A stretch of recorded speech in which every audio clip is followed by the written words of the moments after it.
Olá, eu sou Karina, publicitária com 2 décadas de experiência no mercado. Minha trajetória é marcada por um profundo conhecimento do setor e uma paixão inabalável pela comunicação e pelo empreendedorismo. Agora, estabelecida em Florianópolis, minha visão empreendedora e meu compromisso com a inovação são os pilares que impulsionam minha atuação na Soulbill Experience. Eu sou a Júlia, empreendedora dedicada ao mundo saudável e regenerativo. Com formação em naturopatia, passei 11 anos em Sydney, na Austrália, onde me aprofundei na medicina preventiva. Esse tempo me permitiu adquirir mais conhecimento e experiência prática na área da saúde integrativa. A Soulbill reflete meu compromisso com a saúde e o desenvolvimento de práticas regenerativas, perfeitamente alinhado com o meu propósito de vida. Bom dia, pessoal. Eu sou a Mari Ribeiro e é um prazer estar aqui com vocês. Eu acho que a gente está com um grupo aqui que é bem especial, com tudo que a gente está vivendo, né? O mundo aí está pedindo socorro e estou aqui hoje para bater um papo com vocês, para a gente poder entender as iniciativas que vocês têm. E esse grupo é especial porque a gente tem aqui empreendedores que utilizam o negócio de impacto para poder conservar a Amazônia, né? Acho que todo mundo está nessa linha. E acabam gerando renda para as comunidades, né? E desenvolvendo uma nova economia baseada na sociobiodiversidade. Então, para a gente pensar na regeneração da floresta, né? Acho que vocês têm iniciativas muito especiais. E eu queria, em primeiro lugar, que cada um se apresentasse como vocês gostam de se apresentar, porque a gente falando do outro lado, né? Pode começar, por favor. Conta pra gente quem é você e quais são as suas iniciativas mais profundas. Um prazer, Mari. Bom dia. Eu sou Mariano Senamo. Eu sou paulistano de nascimento, amazonense de criação e agora estou virando manezinho de coração. Maravilhoso. Eu me mudei de São Paulo muito cedo para o interior de São Paulo e depois migrei para Manaus, capital do Amazonas, onde eu fundei uma organização sem fins lucrativos, que é o IDESAN. E mais recentemente eu criei a MAS, que é uma aceleradora e um fundo de investimentos que tem como foco encontrar empresas como a do Marcelo e da Vivi, que tem o propósito de resolver problemas sociais e ambientais relevantes na Amazônia. Maravilhoso. Vivian, por favor. Eu sou a Vivian, sou fundadora da MoMA, Cosméticos Agroflorestais. Eu sou paulistana também. Eu sou farmacêutica, fitoterapeuta e uma farmacêutica rebelde. Eu larguei as companhias, larguei a cidade, fui para a roça, trabalhei com agricultura sustentável, agrofloresta. E nesse tempo eu entendi que é possível gerar impacto através de produtos também. Então empreender se tornou uma luz. E a MoMA hoje é uma empresa de produtos e cosméticos naturais e serviços socioambientais. A gente executa projetos com agrofloresta junto a comunidades na Amazônia. Maravilhoso. Bom dia. Prazer estar aqui com vocês. Obrigado pelo convite. Sou Marcelo Salazar, moro em Altamira, no Pará, há 18 anos.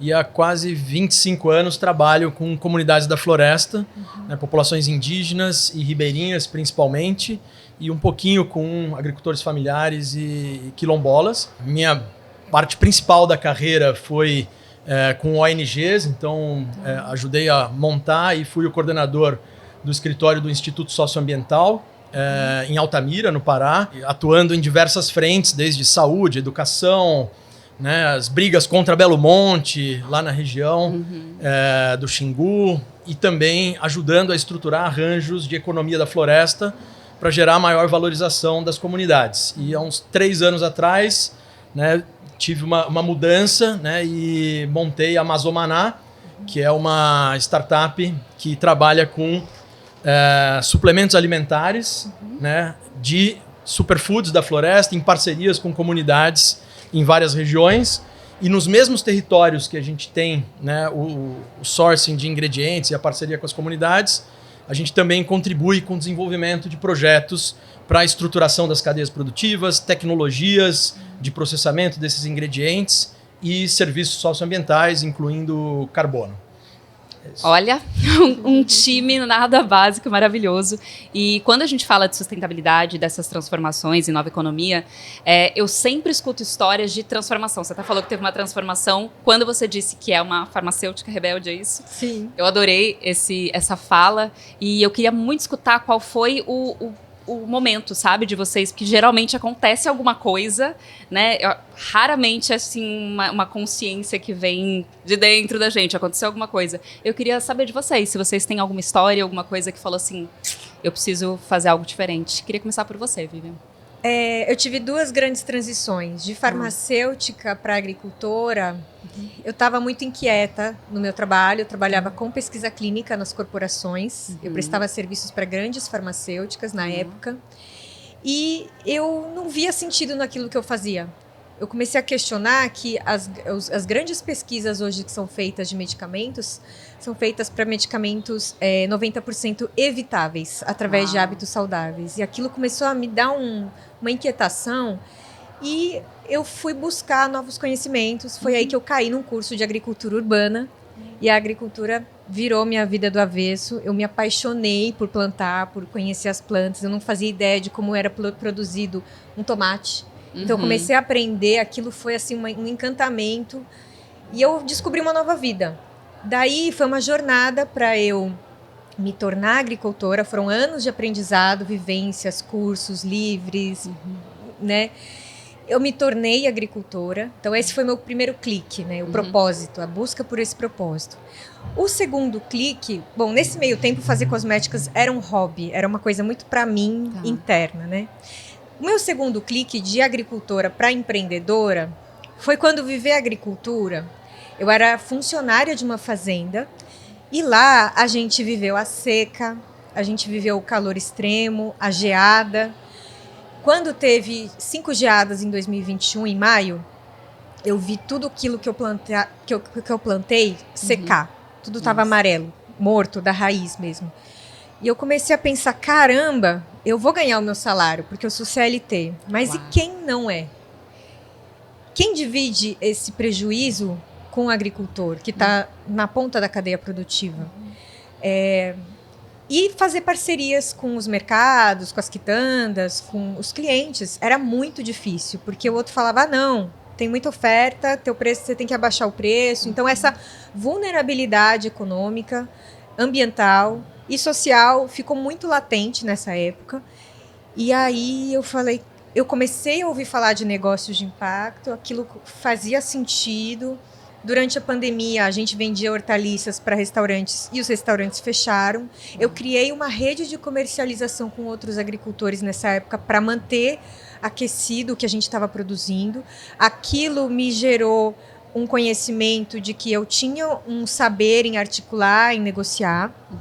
E eu falei, poxa, tem aí alguma coisa. Eu acho que eu posso ser empreendedora. Porque para mim, ser empreendedora, eu precisava ter muito dinheiro, eu precisava de muitas coisas. E eu fui descobrindo que eu tinha essas ferramentas. Então esse foi o segundo clique. E aí eu pensei, eu posso gerar impacto com um negócio e ele pode ser bom para a sociedade. Através dos insumos que eu já uso nos cosméticos que eu faço para mim e que eu não queria levar para o mundo esse cosmético, porque era um hobby que eu julgava um pouco fútil, eu pensava, não, ele pode ser além de fútil, ele pode ser bom sim. Então aquilo foi meu segundo clique. Uau! Eu acho que se não tocar a gente não faz sentido, né? Eu não sei se vocês têm essa sensação, mas eu, pelo menos de fora, penso que tem muitas marcas, muitas empresas que estão fazendo a coisa sustentável, assim, porque virou hype pra gente poder acompanhar o que as pessoas estão pedindo. Mas é muito especial escutar, né? Dá pra ver que é do coração, que é sincero. E imagino que você também tem uma história pra compartilhar aí do seu clique. Eu acho que aqui eu sou igual uma Canon 3D velha, assim, tem clique demais. Assim, acho que não tem... Mas um que você falou assim, mas eu vou lembrar viu e dois. Não dá pra dizer.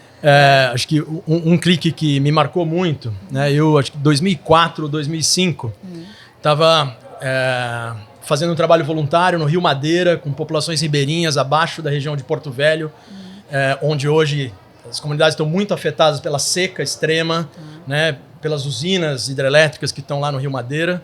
E eu estava fazendo um diagnóstico socioeconômico da população para subsidiar o plano de manejo, né, de 3 unidades de conservação. E eu estava fazendo um mapeamento das cadeias produtivas, já isso lá atrás.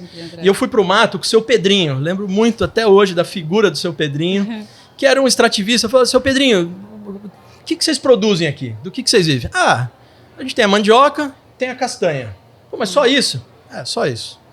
Pô, então, você me leva num castanhal? Quero andar com você, quero carregar a castanha, eu quero sentir o que é essa produção. E nesse caminho do castanhal, a gente andava um pouquinho, aí ele, pera só um pouquinho, aqui tem uma erva que a minha mulher pediu para fazer um chazinho, eu vou buscar e já volto. Ele tirava o paneiro das costas, botava no chão, pegava uma ervinha e botava numa sacolinha. Aí eu andava mais um pouco, nossa, tal árvore está jogando uma semente que meu neto adora brincar. Ele largava o paneiro, ia buscar a semente. E ele fez isso durante um caminho, acho que umas 3, 4 horas de caminhada para ir, outras 3, 4 horas para voltar. No final, ele tinha um paneiro cheio de castanha e uma bolsa com uma diversidade de produtos e de encomendas, de ervas, de frutas para dar para o neto, de sementes para o neto brincar. E isso me deu um clique, né? Foi um choque de entender essa diversidade da floresta. Porque dependendo de como você faz a pergunta ou como você lê a Amazônia, você vê só o verde e não entende essa vida e essa diversidade que está ali embaixo. E aí me deu um clique que originou um dos trabalhos que eu faço até hoje, que é, pô, e se a gente, né, pensar que toda vez que ele vai pegar a castanha ou a copaíba ou vai para a roça, ele pode ter um lugar que ele tem um produto principal, entre aspas, e que ele consiga armazenar vários outros tipos de produto e a gente ajuda, né, se a gente ajudar ele a comercializar não só a castanha, mas esses outros produtos, a conservar, desidratar e etc. E aí começou uma jornada que eu sigo até hoje de como lidar com essa diversidade socioambiental, que é um encontro entre a floresta e esses conhecimentos tradicionais. E que, pô, se você não está ali no chão, se você não vivencia, é muito difícil capturar. Então acho que esse foi um primeiro clique. O meu segundo clique talvez seja um caminho inverso, né? Eu mergulhei muito na floresta, nesse trabalho com as comunidades e ajudei a estruturar arranjos, né, comerciais e de produção. E chegou uma hora que eu falei, puta, não consigo enxergar para onde ir daqui. Faltam alguns conhecimentos que a gente não consegue trazer no ecossistema de ONGs, de movimentos sociais. Aí acho que é uma história que casa um pouco com a história do Mariano. Aí eu saí da floresta e vim para Faria Lima. E falar, pô, a gente tem que levar startupeiros, né? Não só Faria Lima, Stanford, não sei o quê. A gente tem que levar essas cabeças que sabem fazer negócio, que sabem fazer marketing, que conhecem essas jornadas para dentro da floresta, para ajudar a gente tirar esse valor, né, da floresta e levar para o mercado e pegar esse valor, né, financeiro e de conhecimento que tem no mercado e gerar esse encontro com a floresta. Então, acho que esse foi o segundo clique, né? Um cara que saiu da floresta em busca da Faria Lima, do Vale do Silício. Eu estou nesse movimento. Nossa, agora. Maravilhoso. Você me lembrou uma cena que uma vez eu fiz um retiro de silêncio e aí quando a segunda vez, a primeira vez eu fiz a mesma coisa. Quando acabou, eu falei, gente, eu posso morar aqui? Eu posso ficar aqui?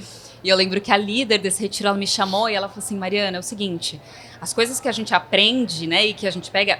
Se a gente ficar aqui, é muito fácil você viver a tranquilidade no retiro de silêncio e todo mundo tá na mesma vibe. A gente precisa que você vá pro mundo e leve essa informação. Então, eu acho muito especial mostrar mesmo, né, qual é um caminho saudável.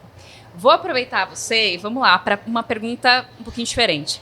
Como é que você acha que o empreendedorismo, ele realmente impacta positivamente a Amazônia? E eu queria te perguntar se você vê com olhos positivos mesmo, sabe? Daqui pra frente, porque eu acho que a gente tá tentando muitas coisas, a gente tá apostando em muitas coisas, e eu queria, assim, de um lugar muito sincero e vulnerável mesmo, assim, você acredita numa transformação real, pensando no empreendedorismo? Olha, 100%, senão eu não estaria aqui hoje. Maravilhoso. O que eu faço hoje, basicamente, é trabalhar com empreendedores incríveis, que nesses dois, que dedicam a vida para não só botar uma empresa de pé, mas resolver problemas sociais e ambientais extremamente relevantes para a sociedade. Sim. Eu acho que, para responder sua pergunta, eu primeiro quero colocar em contexto a Amazônia, porque muita gente não conhece o que ela representa para o Brasil e para o mundo. Estamos falando de um território que representa mais ou menos 60% do Brasil, do espaço do Brasil. Representa também mais de 50% das nossas emissões de gases de efeito estufa. Então, diferente da grande maioria dos países, onde o problema foi gerado pelo consumo excessivo de combustíveis fósseis, no Brasil, o problema climático é gerado pela devastação da floresta. Além do aquecimento global, a gente tem um outro problema extremamente grave, que é a desregulação do sistema hídrico. E isso a gente sofre consequências, como no início do ano tivemos com excesso de chuvas no sul do Brasil, como agora vamos sofrer com a falta de água, especialmente no norte e nordeste. Isso tem consequências catastróficas para a economia, para a vida das pessoas, que a Vivi colocou um exemplo de invernagem, ele se repete agora cada vez mais com frequência e intensidades maiores. Isso é muito perigoso, porque a gente está começando a mexer com o equilíbrio da Terra no nível que nós não conseguimos controlar mais. O que o ser humano fez desde que ele domesticou a agricultura até agora foi tentar criar sistemas de produção de alimentos que lidassem com intempéries. Só que isso tem um limite. Nós estamos chegando, né, realmente nesse limite de não retorno, como dizem os cientistas. E para a gente, então, atacar, vamos dizer, do ponto de vista climático, o nosso maior problema, você entender por que o desmatamento ocorre na região amazônica. E é aí que eu trago para a sua pergunta do empreendedorismo. As pessoas não derrubam a floresta porque elas são estúpidas, ignorantes ou não gostam da floresta. Por trás de toda árvore que é derrubada, por trás de toda área de floresta que é transformada em pasto, garimpo, agricultura de milho, soja, o que for, existe alguém esperando melhorar de vida, ganhando dinheiro com essa atividade. E o nosso grande desafio é transformar a riqueza da floresta amazônica como floresta em pé em renda para essas populações. E é por isso que, né, o empreendedor tem um papel fundamental. A luta pela conservação da floresta amazônica ela não é nova, já existe há pelo menos 30 a 40 anos, desde Chico Mendes. O que é novo é que durante todo esse período, a grande maioria das ações foram protagonizadas por governos, ONGs, como aqui eu trabalho, que tem um papel super importante em experimentar, e instituições de pesquisa para gerar conhecimento. Mas a transformação econômica ela não existe sem empreendedores, sem a atração de empresas. E acho que é isso que é o papel fundamental. Se nós não levarmos para uma dimensão econômica muito maior do que a gente tem hoje, com todo esse desmatamento e destruição, a Amazônia gera hoje 8% do PIB do Brasil, ou seja, olha a dicotomia. A região que representa 60% do território gera menos de 8% do PIB.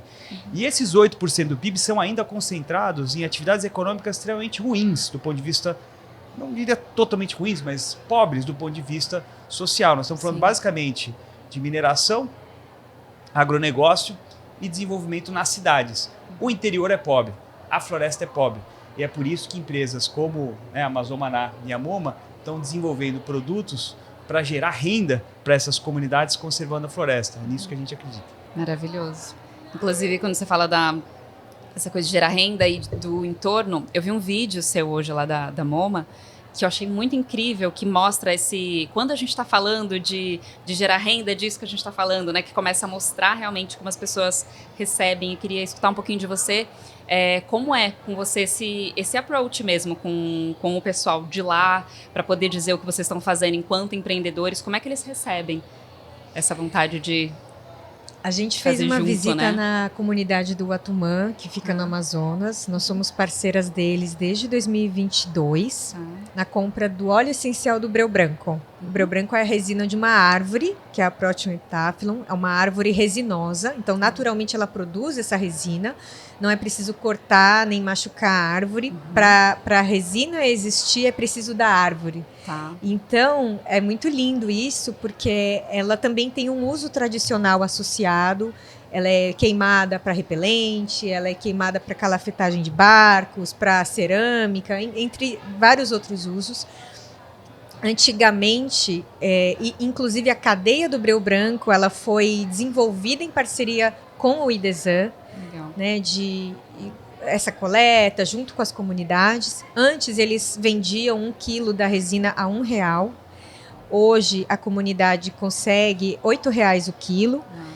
E além disso existe um beneficiamento local da resina para o óleo essencial. Então ele sai hoje o litro em torno de R$2.000, num valor muito mais agregado que fica para a comunidade. Então para mim é possível, aconteceu. E meu sonho é algo que vai além desse pré-beneficiamento. Então, nossa startup, ela pensa também em outras etapas de inovação que fica para a comunidade. Futuramente, a gente quer pensar em desenvolvimento de fórmulas conjuntas, produtos, isso se for da vontade também, né?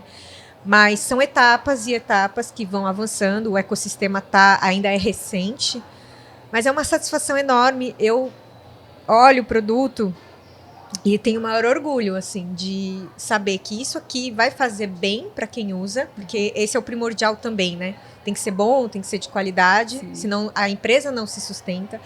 Mas eu sei que ele é bom de toda a cadeia pregressa, né? Quem produziu, quem extraiu também foi beneficiado. E isso é muito bom. Então, dá um quentinho no coração, uma paz e me dá gás a vontade de expandir. Aí sim, esse capitalismo, ele se torna saudável, né? Incrível de escutar e gostoso de ver esse orgulho mesmo, né? De segurar e falar, nossa, eu tô fazendo o que faz sentido. E quando eu, só finalizando, quando eu visitei a comunidade, a gente pôde mostrar os produtos finais, eles falaram, nossa, e dá pra fazer isso com a resina que eu colho? Uau, que legal. Engraçado que eu levei um hall de produtos, de diversos aromas, que eu não uso só o Breu, eu uso outros, e eu falei, escolhe um pra você. E eles só escolheram a do Breu. Né, que é a resina que os produtos que eu uso o Breu no produto final. Então, dava para ver também esse orgulho deles e a alegria de ver um trabalho deles chegar num produto final com valor agregado. Então, foi muito bonito. Incrível, incrível essa história. E a gente está falando, né, dessa transformação, mas eu tenho certeza absoluta que tem inúmeros desafios, né, de trabalhar com a sociobiodiversidade. Queria ouvir um pouquinho de você, assim, o que você sente mais que são os maiores desafios que você encontra hoje? Eu acho que o Mariano já trouxe alguns deles, né? Eu acho que hoje a gente tem um modelo que é formatado para investir em atividades que são que destroem a floresta e que não valorizam esses sistemas de conhecimento tradicionais. Né? Então, o que a gente chama hoje de conservação, essas comunidades que estão na Amazônia chamam de vida, há 12 mil anos. Então não tem essa separação entre, né, as pessoas e a floresta. Né? A própria floresta amazônica é uma floresta antropogênica que foi, né, sendo criada, co-criada com os habitantes. Então, uma semente que tira de um lugar, planta no outro. Cada vez que uma população muda, né, de uma região para outra, ela leva uma coleção de sementes, né, raízes, né, manivas de mandioca, e isso vai gerando essa floresta. Isso foi gerando ao longo de milhares de anos a floresta que a gente conhece hoje. Então, acho que um dos principais desafios é como é que a gente cria sistemas que realmente valorizem a floresta.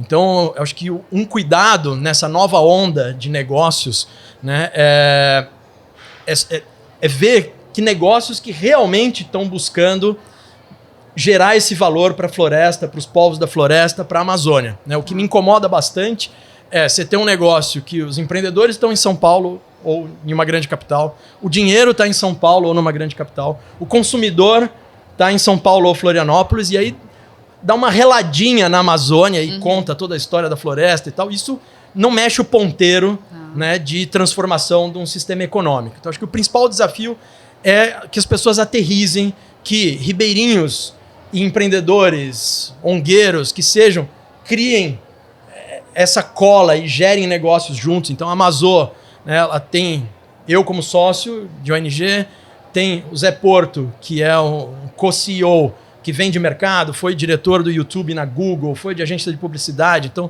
domina muito esse ambiente urbano. E tem a Raimunda, que é uma ribeirinha, que nasceu na Resex do Rio Iriri, coordenou uma unidade de produção, coordena até hoje, uma unidade de produção multiprodutos na comunidade dela, né? E a gente tenta achar esse equilíbrio. Né? Outro grande desafio que eu vejo da bioeconomia é, por exemplo, a gente ouve muito uma conversa de carbono e agora está começando a surgir uma conversa de ativos da biodiversidade, etc., que é muito separada da conversa de cadeias produtivas, de saúde, de educação. Então parece que são mundos diferentes. A gente tem que aproximar esses mundos. Né? E não tem uma bala de prata, não tem uma solução única. Então não tem valorização da floresta se a gente não olhar para produtos e serviços ao mesmo tempo, se a gente não conseguir integrar e modificar uma política pública que favoreça esse ecossistema, né? Se os movimentos sociais e as ONGs e a filantropia também não estiver alinhada. Então, acho que a transformação ela acontece na diversidade. E nessa diversidade, trabalhando junto. Então, acho que esse nosso primeiro produto, ele tenta trazer um pouco disso. Aqui tem muita tecnologia, né? Desidratação, liofilização, que é um processo de desidratação, micronização e etc., né? tem muito conhecimento tradicional, então desde a escolha dos ingredientes, né? A gente escolheu ingredientes que são importantes para essas comunidades, que são abundantes na floresta para não gerar, né, pressão lá dentro. Né? Os territórios que fornecem esses ingredientes, a gente está trabalhando junto com eles no desenvolvimento de outros projetos. E aqui tem uma qualidade nutricional, né, e um balanço, né, de ingredientes que traz muita saúde também para quem consome. Então, dentro desse pacotinho tem a energia e a força da floresta e muitas ideias de transformação que vêm a partir disso aqui. Né? Então é uma materialização que é bem importante. Incrível. Quando você traz isso tudo, eu fico pensando nas comunidades, né? A gente não faz nada sozinho, a gente já está cansado de saber disso. Eu te vejo muito como essa pessoa que vai juntando, né, as pessoas por esse papo aqui. E eu queria entender um pouco mais de vocês, assim, o que a gente pode fazer, tanto enquanto seres humanos, sabe? Eu por exemplo, o que eu posso fazer para ajudar as comunidades, a minha comunidade, quem está pertinho de mim, a se conscientizar um pouco mais, a saber o que está acontecendo. Queria escutar um pouco de vocês. E, ao mesmo tempo, empresas, né? Qual que é a diferença, né? Eu, pessoa física, e uma empresa, como é que a gente faz essa consciência expandir? Começando por você. Eu vou começar remetendo a sua primeira pergunta sobre o clique. Boa. O que me chamou para a Amazônia, eu tinha 23 anos de idade, recém-formado como engenheiro florestal. Estava muito bem encaminhado para uma carreira de economista, praticamente. Eu trabalhava com a parte de economia florestal, tinha um bom salário, estava feliz em São Paulo. Mas eu vi que não estava completo. E aí eu vi um slogan de uma campanha de uma outra ONG muito famosa que dizia: se você não é parte da solução, então você é parte do problema. A gente está num momento de crise climática global tão grande que nós não temos mais, infelizmente, tempo, especialmente para os nossos filhos e netos que estão por vir, para simplesmente fazer o médio. É um jogo que nós temos que sair da defesa e partir para o ataque. Então, como consumidor, eu diria: compre da Amazônia. Por anos a gente escutou não compre da Amazônia, porque os produtos que vinham da região eram basicamente causa da destruição. Ainda são, muitos ainda são. Alguns deles. Ouro, gado, soja, tem muitos produtos que geram a destruição da floresta, mas tem outros produtos que geram a regeneração da floresta. E é nesses que a gente pode ajudar consumindo. Como empresas, eu coloco o mesmo desafio. Infelizmente, os governos do Brasil, sejam para a esquerda ou para a direita, eles não têm conseguido lidar com o problema do desmatamento a longo prazo. O que nós vemos são ciclos. Às vezes aumenta mais, às vezes aumenta menos, mas continua alto. O atual governo, declaradamente, é a favor da conservação da floresta, tem feito esforços para combater, mas nós estamos no momento do maior índice de queimadas da história. Então, assim, mesmo com esforços governamentais, não é suficiente. Então, ou as empresas tomam o seu lugar de protagonista nas ações e não só na promessa, ou o Brasil vai se prejudicar extremamente. Eu não estou falando só do ponto de vista da consciência ambiental. A Europa hoje implantou uma lei antidesmatamento extremamente rigorosa, que vai bloquear qualquer produto que esteja relacionado ao desmatamento no Brasil. Até que a gente consiga separar, por exemplo, a carne, que é um desses grandes, que vem do Rio Grande do Sul ou que vem do Pará, o consumidor já está separando. Para o consumidor de carne da Inglaterra, a carne, ele não sabe dizer se a carne que veio do Rio Grande do Sul tem desmatamento ou se a carne do Pará não tem desmatamento. Para ele é carne do Brasil. E a carne do Brasil, assim como vários outros produtos, estão começando a pegar mal lá fora.